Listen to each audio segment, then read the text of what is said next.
How to see credit score on Bank of America app. The first thing you're going to have to do is log into your Bank of America app or just use your web browser.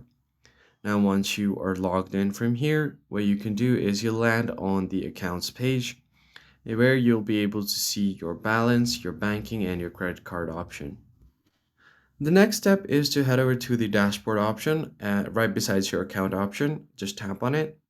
And once you land on your dashboard page, you'll find different options like your money, customized cash rewards, on average, and then finally you'll see your FICO score.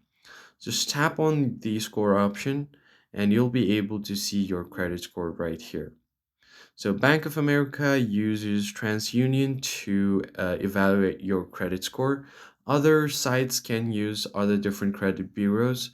For example, if you scroll down here, you'll be able to see your yearly credit score history and see how that goes.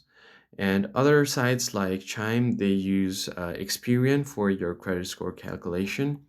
So this might not be accurate, but it's basically how you check your score, credit score on Bank of America. I hope this tutorial was helpful to you guys, and I'll see you on the next one.